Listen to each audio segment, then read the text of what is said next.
क्योंकि योग का मतलब होता है याद, ध्यान। अगर ध्यान शब्द भी कहते हैं तो वो भी एक याद है, और वो याद मन में होती है, और मन सदा ही सोचता रहता है। जिसके विषय में सोचता है उसके साथ उसका योग कहेंगे। कई बार हम किसी व्यक्ति को बहुत याद करते हैं और वो व्यक्ति, हम उसके विषय में एक कुछ बोल ही रहे थे, उसका नाम ही ले रहे थे, और वो व्यक्ति पहुंच जाता है और हमारे मुख से अनायास निकल आता है, अरे क्या योग था मेरा, आपको अभी अभी याद किया, आप पहुंच गए। तो अभी अभी याद किया और क्या योग था मेरा। तो योग का सरल से सरल अर्थ है याद, और ये याद तो मन का काम है। मन जिसको भी याद करती है एक हिसाब से उसका ध्यान करती है, चाहे कोई व्यक्ति हो, वस्तु हो, कोई वैभव हो, कोई घटना हो, कोई स्थान हो, कोई परिस्थिति हो। अब यही मन ईश्वर में चला जाए तो ये सबसे ऊंचा योग है, सबसे ऊंचा ध्यान है। परंतु हम सब की यही शिकायत है कि हम औरों में तो मन सहज लगा लेते हैं, लेकिन परमात्मा में मन नहीं लगता है। फिर हम पूजा करते हैं, पाठ करते हैं, जप करते हैं, तप, हवन, तीर्थ, यात्राएं, कुछ बहुत सारे नियम, जो कुछ भी हम करते आए हैं, यही सोचते हैं कि मन कहीं ईश्वर में लग जाए, लेकिन ये शिकायत बनी रहती है। तो क्यों नहीं लगता मन? इसका कारण ही ये था कि मन लगाने वाला कौन और किसमें लगाना है यही पता नहीं था।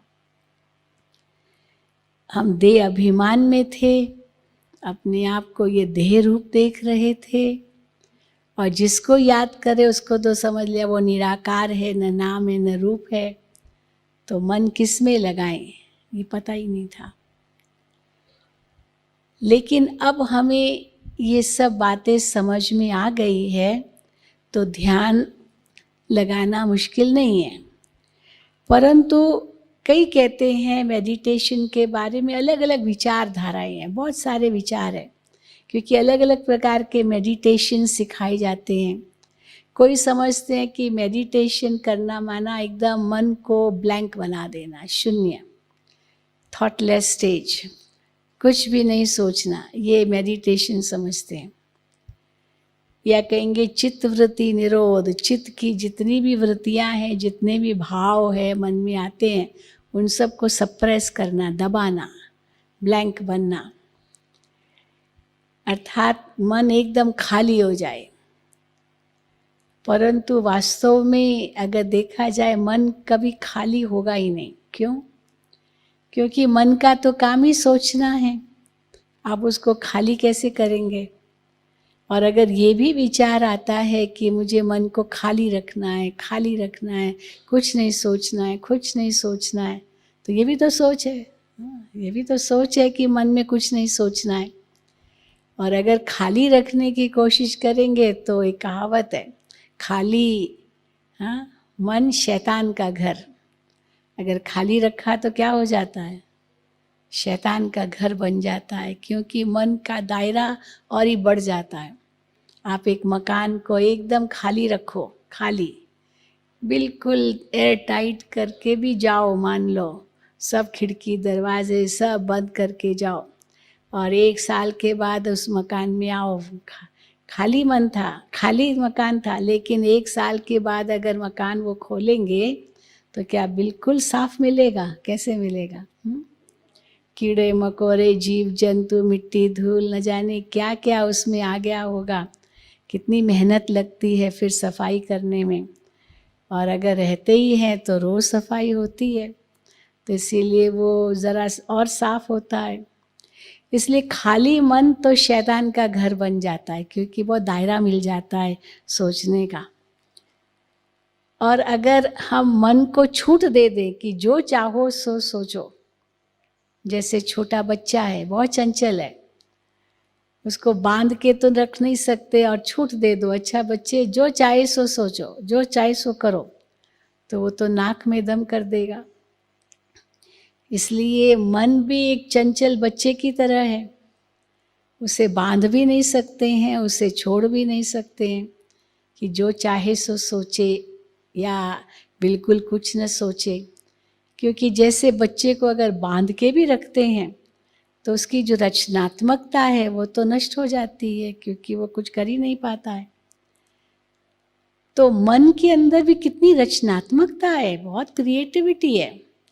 अब उस मन को हम ब्लैंक कर दे और सोचे कि कुछ क्रिएटिविटी न निकले, तो ये तो हम उसको, उसकी शक्ति को ही नष्ट कर रहे हैं। पर उस शक्ति का सदुपयोग हो, यही हम वास्तव में मेडिटेशन में सीखते हैं। तो क्या सदुपयोग हो ये देखेंगे। तो केवल मन को ब्लैंक करने का लक्ष्य नहीं है। तो फिर कई कहते हैं कि अच्छा मेडिटेशन करना तो क्या मन को फोर्स देना होता है। हम कहते हैं फोर्स भी नहीं देना है, क्योंकि इजी मेडिटेशन चाहिए, कोई बहुत डिफिकल्ट तो नहीं चाहिए जो फोर्स देंगे। इतना सहज है जिस प्रकार एक बच्चा अपने माता पिता को याद करता है। कैसे याद करता है? मम्मी मम्मी मम्मी, पापा पापा पापा करता ही रहता है छोटा बच्चा ना। तो मम्मी पापा तो भूल नहीं सकता। तो आत्मा का भी सब संबंध परमात्मा के साथ है। इसलिए परमात्मा के साथ जो आत्मा का अविनाशी संबंध है वो कहीं टूट गया है, इसीलिए उसे फिर से जोड़ना है। और वो तो मुश्किल नहीं होना चाहिए। किसी के साथ भी हमारा संबंध होगा तो उसको याद ही तो करना है, तो वो मुश्किल काहेगा। इसीलिए फोर्स करने की तो बात ही नहीं है, तो सहज हो सकता है। फिर कई कहते तो क्या मेडिटेशन करना हमारे लिए बहुत मुश्किल, इसलिए क्योंकि मेरा जो मन है ना वो बहुत ज़्यादा चलता है, बहुत ज़्यादा चलता है। इसलिए मेडिटेशन में तो फिर भी थोड़ा शांति चाहिए। तो मेरे मन में तो शांति है ही नहीं, क्योंकि बहुत तेज़ चलता है। तो हम कहते क्यों तेज़ चलता, उसका भी कारण जानो। कारण है क्यों तेज़ चलता है, क्योंकि नेगेटिव थिंकिंग बहुत है। जिस मन में नेगेटिव थिंकिंग है, स्ट्रेसफुल थिंकिंग है, वो तो फास्ट चलेगा ही। इसलिए नेगेटिव थिंकिंग कैसे ना आए, स्ट्रेसफुल बातें मन में ना आए जो तनाव पैदा करे, एंजाइटी पैदा करे, फियर पैदा करे, ये सब बातें न हो, उसका उपाय करना है ना। ये नहीं कि मेरा मन तो स्पीडी है, बहुत तेज चलता है, इसलिए मैं मेडिटेशन नहीं कर सकता हूँ। तो इसीलिए कहा जाता है प्रिवेंशन बेटर देन क्योर। बीमारी वो आए ही नहीं, उसका ज्ञान हमें चाहिए। क्यों टेंशन होता है, क्यों ये सब होता है, तो उसके लिए भी आपको बताया, क्योंकि it is all in your mind. As you think so shall you become. तो इसीलिए मन में हम क्या सोच लाएं, सदा हमारे पास चॉइस है। क्या टेंशन वाले विचार लाने हैं या शांति वाले विचार लाने हैं। अगर आपके मन में शांति वाले विचार होंगे तो शांति तो आपके पास ही है, पर लाएंगे टेंशन वाले विचार तो शांति तो आपसे बहुत दूर है।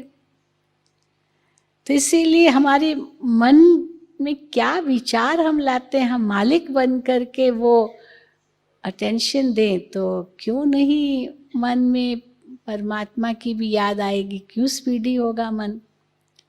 फिर कई कहते ठीक है स्पीडी तो चलो हम रोक सकते हैं, लेकिन क्या हम कोई विशेष पोस्चर में बैठे।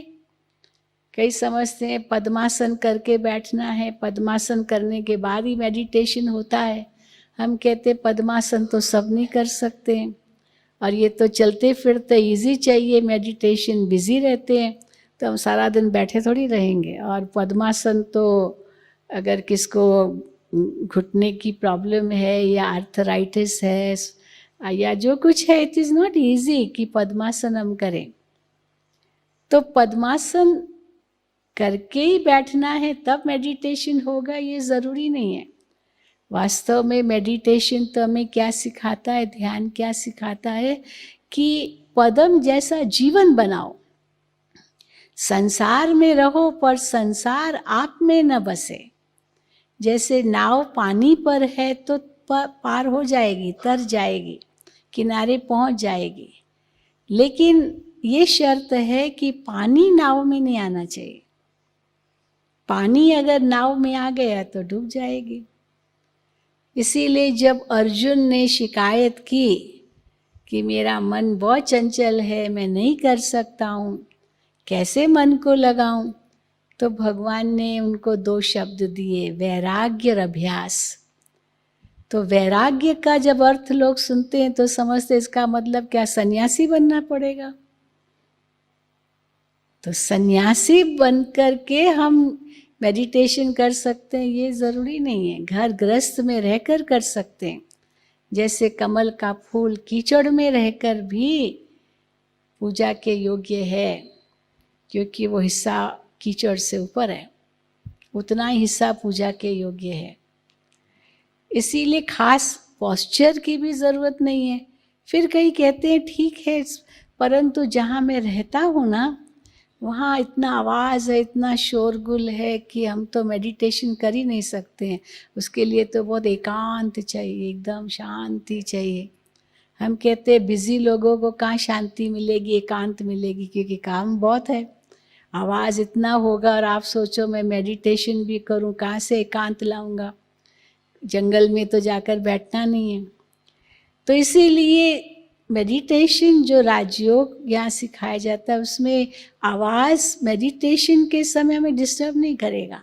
हाँ, ज्ञान जब सुनाते हैं, किसी प्रवचन चलता है, तो हो सकता है बाहर कोई आवाज़ हो या आपका मोबाइल ही बजना शुरू हो जाए, तो सबका ध्यान जाएगा, आवाज़ होगा तो अटेंशन बटेगा। लेकिन मेडिटेशन में ये ज़रूरी नहीं कि अटेंशन कहीं और भी जाए।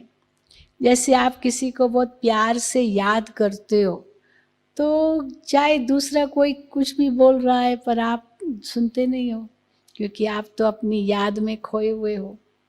तो इसीलिए आवाज़ डिस्टर्ब नहीं करेगा मेडिटेशन के अंदर। फिर कई कहते हैं ठीक है आप कहते तो हो, लेकिन हमको तो सिखाया गया है कि अपने श्वास पर ध्यान केंद्रित करना है। श्वास कैसे अंदर लेते हैं, कैसे छोड़ते हैं, कई ऐसे मेडिटेशंस हैं। हम कहते हैं ये श्वास पर भी आप कब तक यहाँ ध्यान देंगे, अंदर जा रहा है बाहर जा रहा है, आपको तो कारोबार भी करना है। अगर श्वास पर ही ध्यान जाएगा तो कारोबार कैसे करेंगे? यहाँ तो चलते फिरते, खाते पीते, उठते बैठते, हर कार्य करते मेडिटेशन होना चाहिए, क्योंकि बिजी रहते हैं। तो ये जो ब्रीदिंग की प्रक्रिया है वो तो एक नेचुरल चीज़ है। श्वास लेना और छोड़ना ये तो नॉर्मल है। हाँ, जब मनुष्य स्ट्रेसफुल होता है तो श्वास जल्दी जल्दी चलता है, चिंता होती है तो जल्दी जल्दी होता है, पर जब नेचुरल स्टेज है तो ये सब नॉर्मल है। तो इसीलिए श्वास पर ध्यान करना ये कोई लक्ष्य नहीं है। हम तो कहते हैं जो प्राणों से भी प्यारा परमेश्वर है, उसमें हर कर्म करते मन लगा रहे। और वो कैसे हो? फिर कहते हैं कि अच्छा, पर हमको तो कहा गया कि आंखें बंद करके ध्यान करना है। अब आंखें बंद करके ध्यान करेंगे तो हर वक्त कैसे होगा? फिर तो खास बैठ कर ही करना पड़ेगा। आप तो बिजी लोग हो। हाँ, तो क्या तरीका है? फिर तो कई तो कहते ठीक है, पर हम क्या करते तो हैं, चलो आंखें खुली रख के भी करेंगे, लेकिन हम तो जल्दी बोर हो जाते हैं। तो हम कहते क्यों बोर होते हो? कहते एक मंत्र हमें मिलता है और कहा जाता है कि ये मंत्र का आपको जाप करना है। अब मंत्र का मान लो जाप करेंगे, ठीक है थोड़ी देर के लिए तो करेंगे, लेकिन उसके बाद तो बोर हो जाएंगे, क्योंकि उसमें कोई क्रिएटिविटी नहीं है। एक बच्चे को एक बस खिलौना दे दो, और थोड़ा समझदार बच्चा है तो एक खिलौना क्या करेगा, उसको तो समथिंग, हाँ, दिमाग उसका चले, वो वैसी गेम्स चाहिए। आजकल बच्चों को ठुशुम ठुशुम, हाँ, जो कंप्यूटर गेम्स उस प्रकार के उनको चाहिए। एक छोटा सा खिलौना देंगे, क्या वो छोटा है बहुत, तो चलो मुंह में डालेगा और क्या करेगा, तो दिमाग के लिए तो काम नहीं है। परंतु समझदार को तो बुद्धि है, तो इसीलिए कुछ क्रिएटिव होना चाहिए। तो इसीलिए कई बोर इसलिए होते क्योंकि क्रिएटिविटी कुछ नहीं है, खाली जाप करने लिए मिल गया।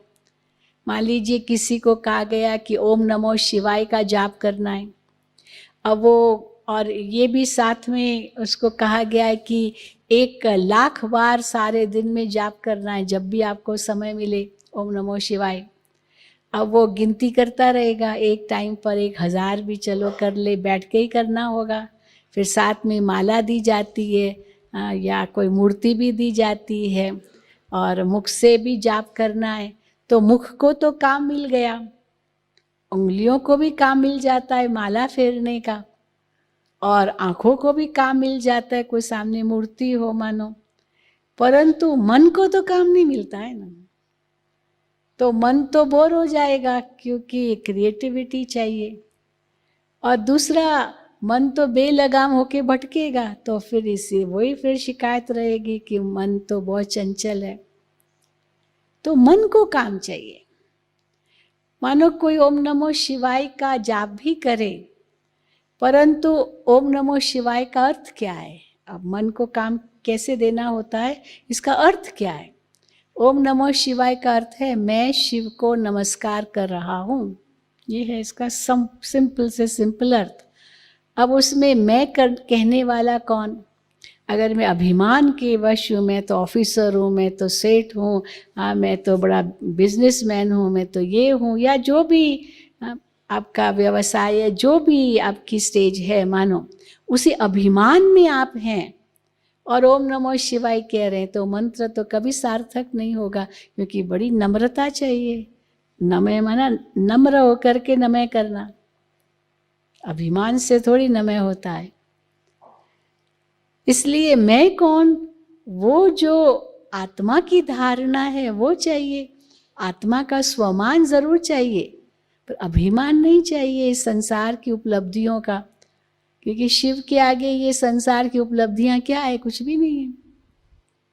और ही हम परमात्मा के आगे जाकर के यही कहते हैं, मैं मूर्ख हूँ, मैं पापी हूँ, मैं नीच हूँ, मैं कपटी हूँ, मैं गंदा हूँ, बंदा हूँ, और हम समझते ये बड़ी नम्रता हम दिखा रहे हैं, पर वो भी नम्रता कहाँ है, वो तो हीनता है।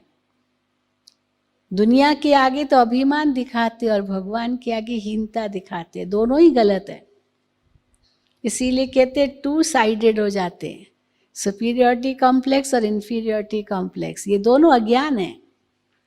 क्योंकि अगर सुपीरियरिटी कॉम्प्लेक्स भी है, संसार की उपलब्धियों का घमंड भी है, तो वो तो विनाशी है, आज है कल नहीं रहेंगे, जरूरी थोड़ी है कि हमेशा चलेंगे वो। Everything is perishable, everything is changing. और अगर हम अपने आप को हीन भावना से देखते हैं और फिर भगवान को कहते त्वमेव माताश्च पिता त्वमेव, तो माता पिता को तो बहुत ऊंची भावना से देखते हैं और खुद को इतनी हीन भावना से। अगर किसी का पिता बहुत बड़ा व्यक्ति हो और बच्चा अपने आप को वो हीन भावना से देखे, तो पिता को भी अच्छा नहीं लगेगा। हाँ बेटा, तुमको पता है तुम किसके बेटे हो?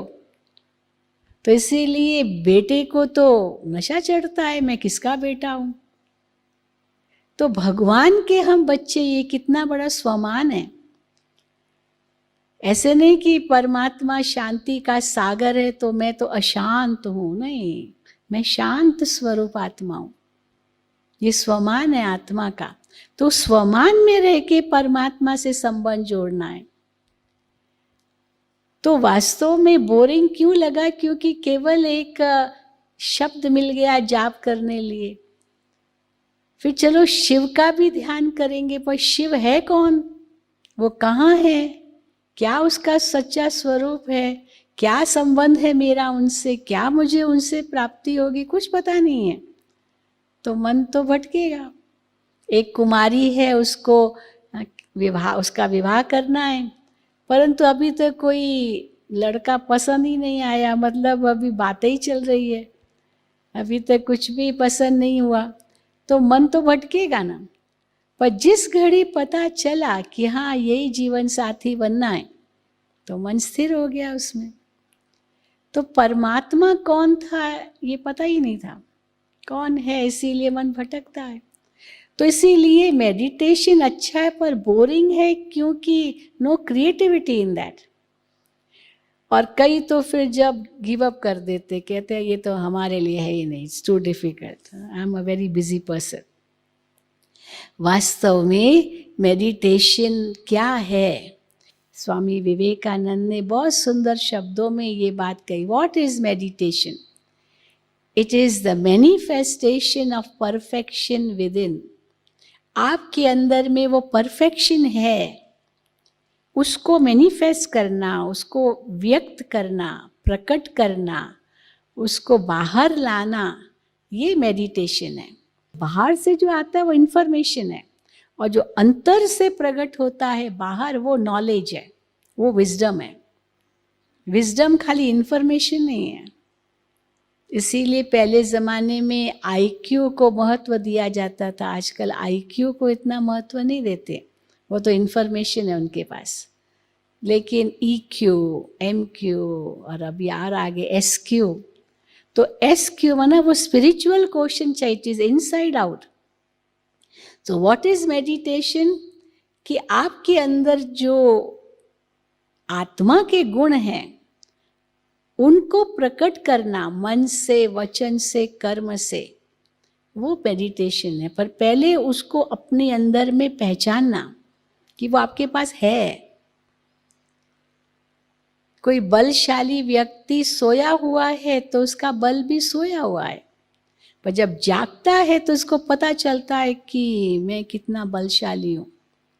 तो ये आत्मा भी अब जैसे सोई हुई है ज्ञान की नींद में, और हम अपने आप को देह से आइडेंटिफाई कर रहे हैं।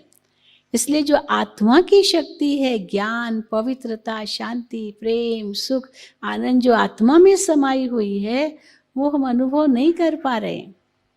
अज्ञान का पर्दा लगा हुआ है, जैसे बिजली की तार है, ऊपर रबर लगा हुआ होगा तो कैसे करंट आएगा? रबर को हटाना पड़े। ये शरीर भी बैड कंडक्टर है, परमात्मा की शक्ति का अनुभव करने नहीं देगा।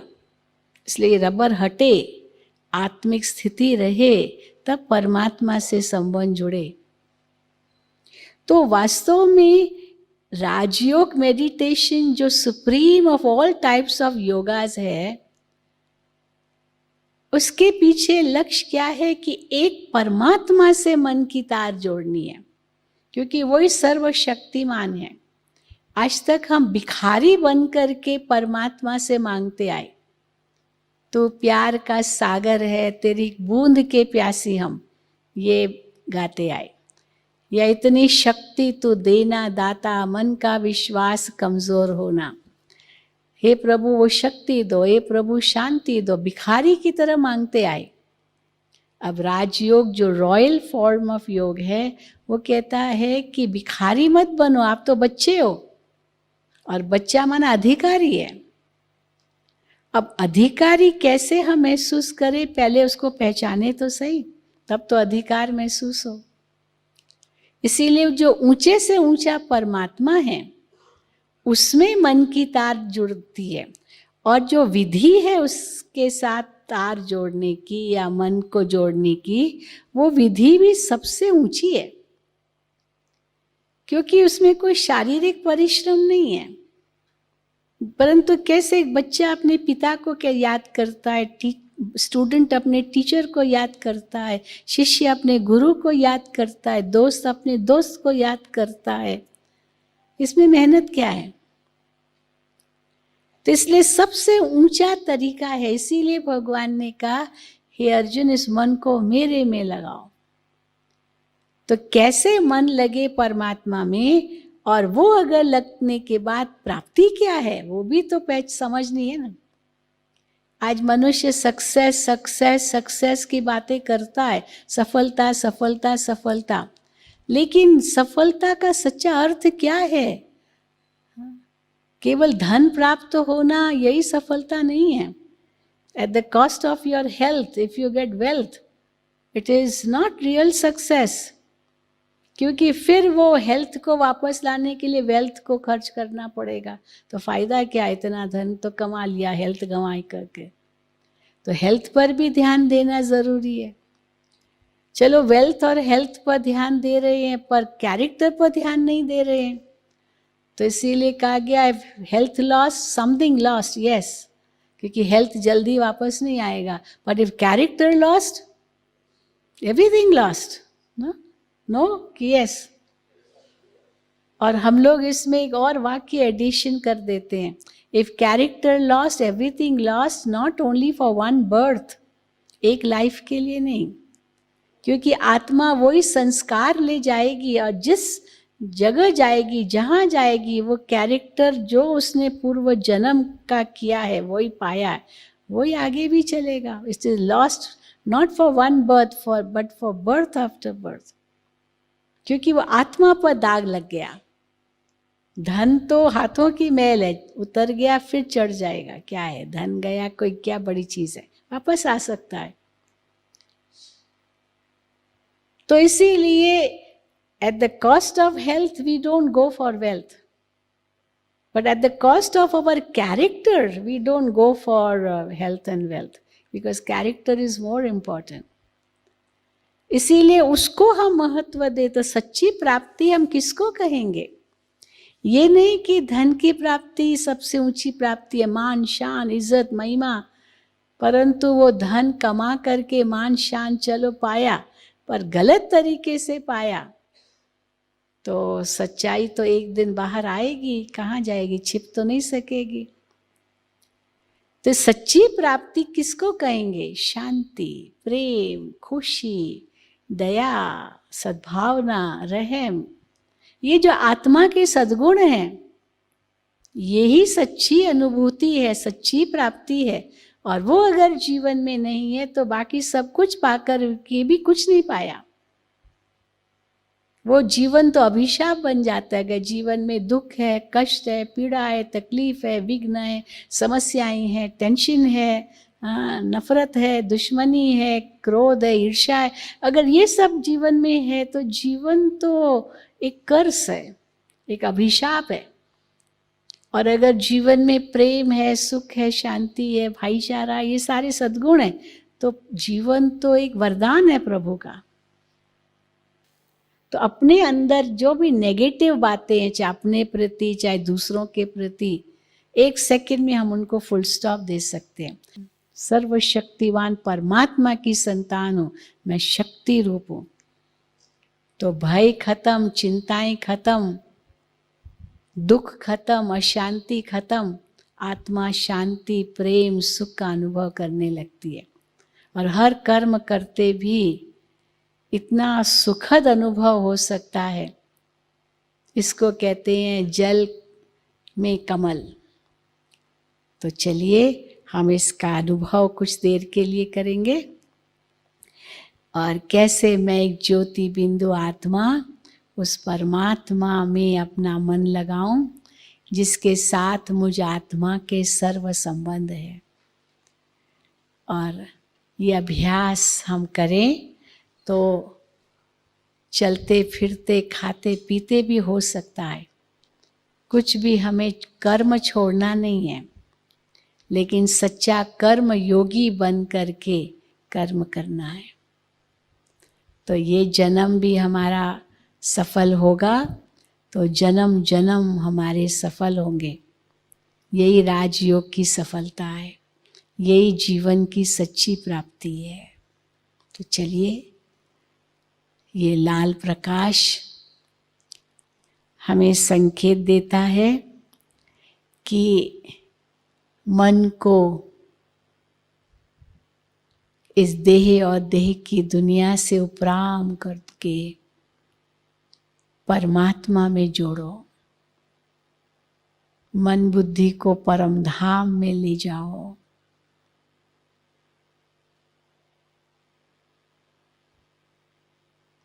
एक अंतर की यात्रा है ये। मैं एक आत्मा हूं।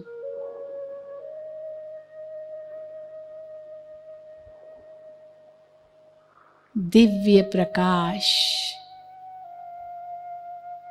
एक ज्योति हूं।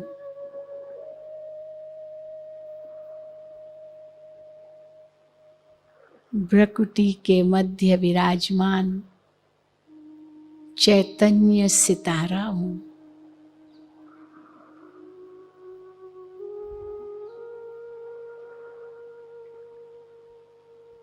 ये शरीर तो नश्वर है, मैं आत्मा अविनाशी हूं, अजर अमर हूं।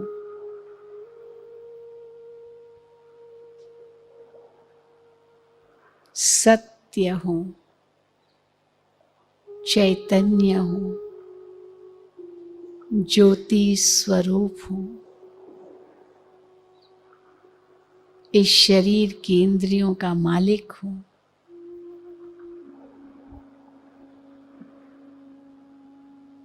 ये शरीर एक वस्त्र के समान है,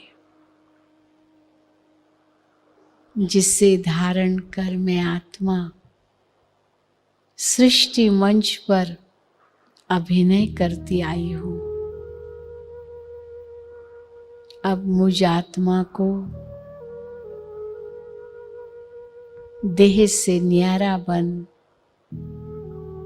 मन और बुद्धि के द्वारा अपने घर जाना है। 5 तत्वों से पार अखंड ज्योति के महतत्व में मुझ आत्मा का मूल वतन है।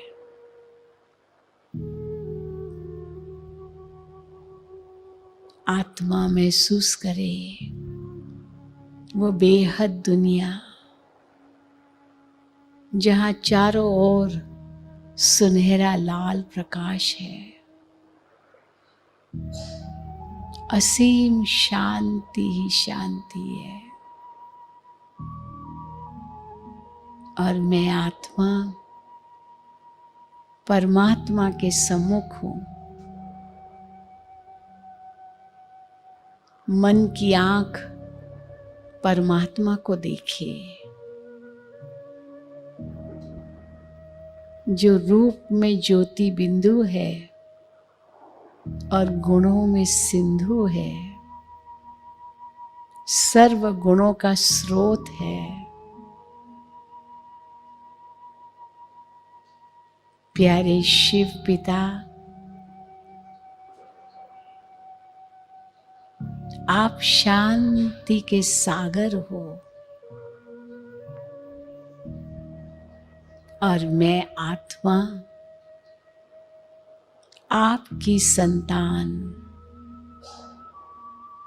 शांत स्वरूप हूं। शांत स्वरूप हूं। शांत स्वरूप आत्मा शांति के सागर में समा जाए।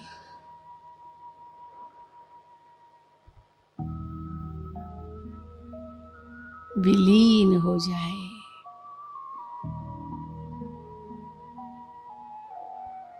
और शांति की शक्ति से भरपूर हो जाए।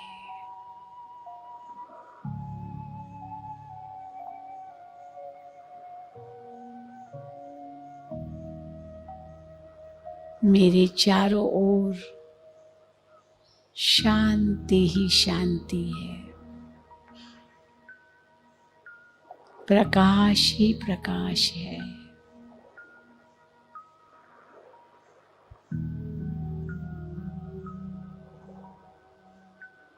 और मैं आत्मा शिव पिता के सानिध्य में खुद को भरपूर महसूस करूं।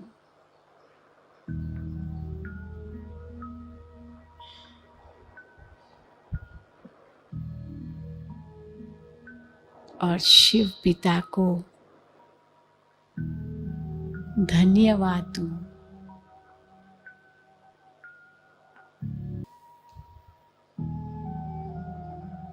धन्यवाद शिव पिता, धन्यवाद।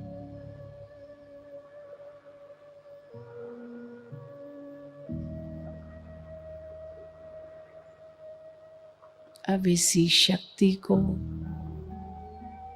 स्वयं में भरपूर कर वापस लौटे, फिर से कर्म क्षेत्र पर, और कर्म इंद्रियों द्वारा करे।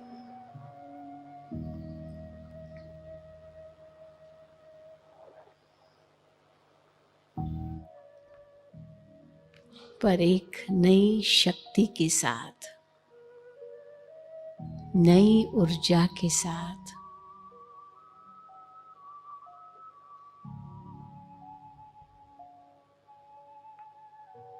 यही राजयोग की सार्थकता है।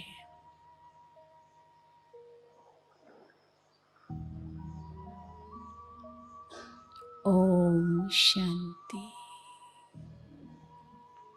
शांति शांति।